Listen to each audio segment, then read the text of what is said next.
또 내가 그리스도의 이름을 부르는 곳에는 복음을 전하지 않기를 힘썼노니 이는 남의 터 위에 건축하지 아니하려 함이라. 기록된 바 주의 소식을 받지 못한 자들이 볼 것이요 듣지 못한 자들이 깨달으리라 함과 같으니라. 로마서 15장 20절 21절 말씀. 아멘. 이제 네 번째로 살펴볼 사도 바울의 성공적인 복음 사역에 관한 또 한 가지 요소는 바로 사도 바울의 개척자적인 복음 정신입니다. 오늘 본문 20절 21절 말씀 우리 함께 읽겠습니다.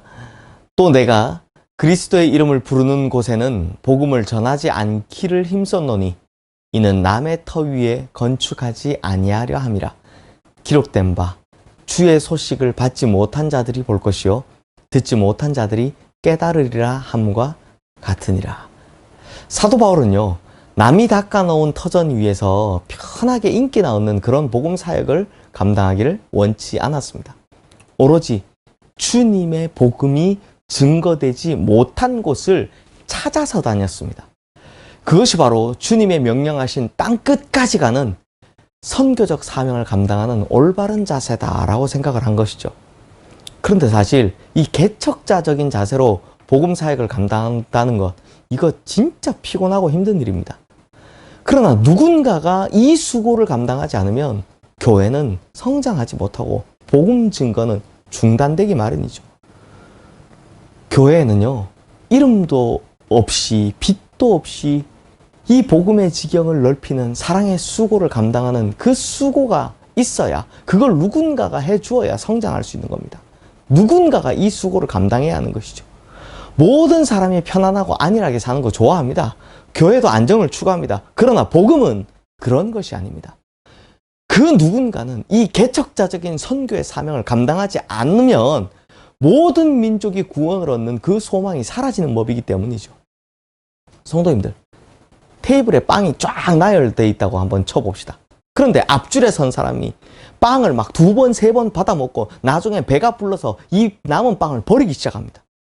그런데 뒷줄에 서서 차례가 오기를 기다리는 사람은 먹을 빵이 없어서 배가 고파서 지쳐 죽는다고 합시다. 과연 이게 잘하는 일이겠습니까? 마찬가지로요. 우리는 앞줄에 선 사람들입니다. 이 사람들처럼 한국교회를 한번 보십시오. 설교와 양육과 프로그램이 얼마나 넘쳐납니까? 우리같이 복음을 먼저 받고 또 지금도 복음을 듣고 있는 이들이 배가 불러서 이제는요, 하나님의 말씀의 양식을 이제 대수롭지 않게 여기고 살아갑니다. 이제는 목사가 너무 많아서 설교도 골라 들어야 할 판입니다. 그런데 아직도 뒷줄에 서 있는 사람이 있습니다. 아직도 복음을 듣지 못한 사람들이 있어서 여전히 죽어가고 있는 사람들이 있다는 겁니다. 아직 성경 한 권을 자기 언어로 번역하지 못한 민족이 있다는 겁니다. 그런데도 이렇게 편안하고 안락하게 신앙생활하는 거, 이게 과연 잘하는 일이겠습니까? 그래서 사도 바울은 복음을 듣지 못한 자가 없게 하려고 복음이 없는 곳만을 골라서 그렇게 부지런히 뛰어다녔다라는 겁니다. 그러므로 우리에게는 이 복음에 대한 개척자 정신, 선교적 자세가 필요한 것입니다. 성도님들, 한국에 있는 모든 교회가 성장하고 부흥하기를 원합니다. 안 그런 교회 어디 있겠습니까? 또 영혼 구원하기를 원한다라고 합니다. 그리고 선교해야 한다라고 목소리를 높입니다. 그러나 말만 그렇게 하지, 그러한 일을 위해서 수고하는 일을 감당하려고 하는 그리스도인들은 너무나도 적습니다. 아니, 누군가가 하겠지. 누군가가 그 수고를 감당해 주기만을 기다리고 있는 거죠. 그래서는 아무 일도 일어날 수 없습니다. 막 성질 급한 사람이 먼저 일어나는 것이 아니라 어제 우리가 보았던 것처럼 주님 사랑하는 마음이 뜨거워서 견딜 수가 없어서 그리스도와 복음을 위해 충성하는 그런 아름다운 성도들이 많이 일어나야 한다는 겁니다. 성도님들, 지금 한국교회가 다들 어렵다라고 하죠. 사실입니다. 이대로 가다가는 교회의 존폐를 걱정해야 할지도 모를 일입니다. 하지만 한국교회가 망하지 않는 유일한 비결이 있다면 바로 이것인 것 같습니다. 다시 한번 선교에 불타오르는 심정으로 그 복음의 횃불을 높이 드는 것, 이것 말입니다. 우리가 가졌던, 이전에 가졌던 영혼에 대한 안타까움으로 다시 영혼 구원을 위해 노력하는 것, 이건 말입니다. 이건요, 그냥 교인 수를 늘리기 위해서 하는 그런 부흥과는 전혀 차원이 다른 것입니다. 만약 주님께서 이 복음의 촛대를 우리에게서 옮기시지 않는다면, 아직 우리에게서 이 촛대를 옮기시지 않으셨다면, 우리는, 이 한국교회는 다시 한번 희망을 품을 수 있을 거라 믿습니다. 기도하겠습니다.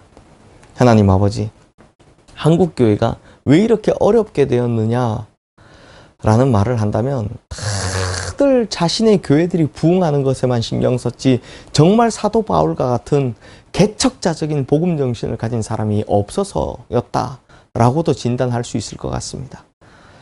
그러므로 주님, 남이 하겠지, 다른 사람이 하겠지라는 생각 더 이상 하지 않게 하시고, 이제 우리가 정말 주님 사랑하는 마음으로 이 개척자의 정신으로 복음의 횃불을, 등불을 높이 들게 하여 주시옵소서. 한국교회가 너무나 어렵습니다. 정말 존폐 위기에 몰려 있습니다. 그런데 이때 우리가 다시 살아날 수 있는 방법이 있다면, 유일한 방법은 주님께서 우리를 통해 일하시는 이 복음의 촛대가 옮겨지지 않았을 때 우리가 다시 살아날 수 있게 될 줄로 믿습니다. 그러므로 주님, 우리가 다시 한번 우리의 신앙을 돌아보고, 정말 이 한국교회를 돌아보고, 그래서 이 복음의 촛대를 부여잡고 내가 이 일을 위해 헌신하겠다라고 고백할 수 있는 우리 모든 성도님들 되게 하여 주시옵소서. 예수 그리스도 이름으로 기도드리옵나이다. 아멘.